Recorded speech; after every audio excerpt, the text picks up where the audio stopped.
అది ఈ రెండు పార్టీలకు రాజకీయంగా నష్టం చేకూరుతుంది కాబట్టి ఏ ఒక్కరూ దీని గురించి మాట్లాడే పరిస్థితి లేదనే విషయాన్ని మనం గమనించాలి.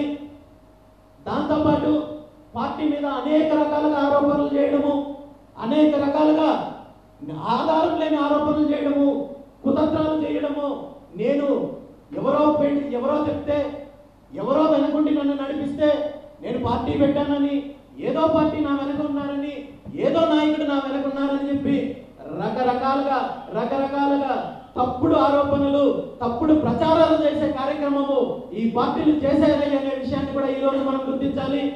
నిజంగా నా వెనక ఏదో పార్టీలు ఉండింటే, ఎవరో నాయకులు ఉండింటే ఈ రోజు రాబోయే ఎన్నికల్లో నేను భారత చైతన్య యువజన పార్టీ ఒంటరిగా పోటీ చేయడానికి ముందుకొచ్చే అవకాశం లేదు.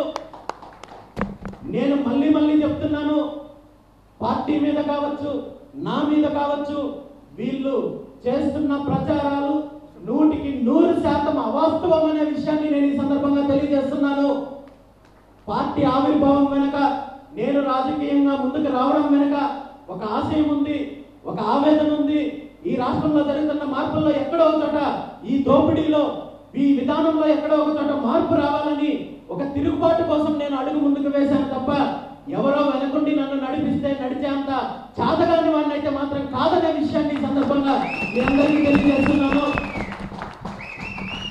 ఏవో నాయకులకి పార్టీ అమ్ముడిపోతుందనో, నేను అమ్ముడిపోతానని చెప్పు రకరకాలుగా ఈ ఎన్నికల సందర్భంగా కూడా పార్టీ ఎన్నికల్లో పోటీ చేయడం లేదని చెప్పి ఎన్నో రకాల అసత్య ఆరోపణలు చేశారు.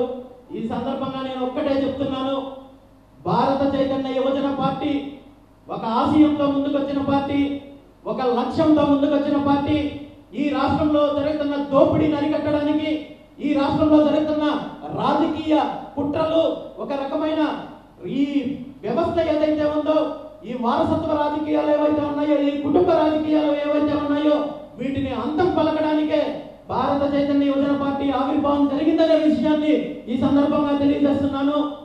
ఖచ్చితంగా ఈ రాష్ట్రంలో మార్పు తీసుకొచ్చేంత వరకు ఏవైతే వెనుకబడిన వర్గాలు ఏవైతే ఉన్నాయో, ఈ రాష్ట్రంలో రాజకీయంగా, ఆర్థికంగా, సామాజికంగా అన్ని రకాలుగా నెట్టివేయబడుతున్న సామాజిక వర్గాలు ఏవైతే ఉన్నాయో, బీసీలు కావచ్చు, ఎస్సీలు కావచ్చు, కాపులు కావచ్చు, మైనారిటీలు కావచ్చు, మిగిలిన అన్ని వర్గాలు, బ్రాహ్మణ వర్గం కావచ్చు.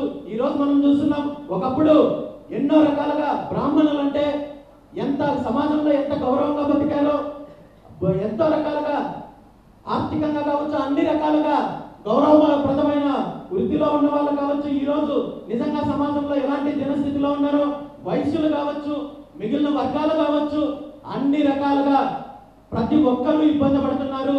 రాజకీయంగా, అదేవిధంగా సామాజికంగా, ఆర్థికంగా, ఉద్యోగాల పరంగా ఈ రోజు ఈ రాష్ట్రంలో ఉన్న ఉద్యోగుల పరిస్థితి అయితే మరీ దీన పరిస్థితి అని చెప్పాలి. ప్రతి ప్రభుత్వము, ప్రతి పార్టీ ఉద్యోగస్తుల్ని తన పార్టీ కార్యకర్తల్లాగా వాడుకునే ప్రయత్నం చేస్తున్నారు.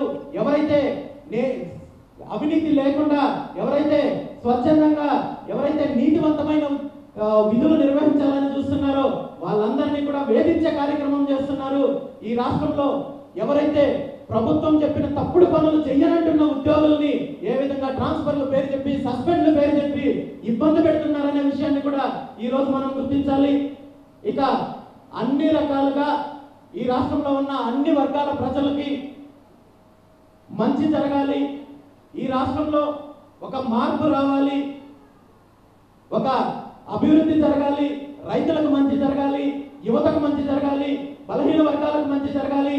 రాజకీయంగా ఏ వర్గాలకైతే ఏ తప్పుడు హామీలు ఇచ్చి ఏవైతే ఓటు బ్యాంక్ రాజకీయాల కోసం వీళ్ళు వాడుకుంటున్నారో ప్రతి ఒక్కరికి మంచి జరగాలంటే ఖచ్చితంగా అది రాజకీయ తిరుగుబాటు మొదలైనప్పుడే అది సాధ్యం అవుతుందని చెప్పి ఈ సందర్భంగా తెలియజేస్తూ, ఈ ఆశయం ఏదైతే ఉందో, ఈ లక్ష్యం ఏదైతే ఉందో, నేను కేవలం నా సొంతంగా నేను ఎమ్మెల్యే అవ్వడానికో, లేదా మంత్రి అవ్వడానికో, లేదా ఇంకొక రకంగా పదవులు సంపాదించుకోవడానికో భారత చైతన్య యువజన పార్టీని స్థాపించలేదనే విషయాన్ని నేను ఈ సందర్భంగా ప్రతి ఒక్కరికి తెలియజేస్తున్నాను.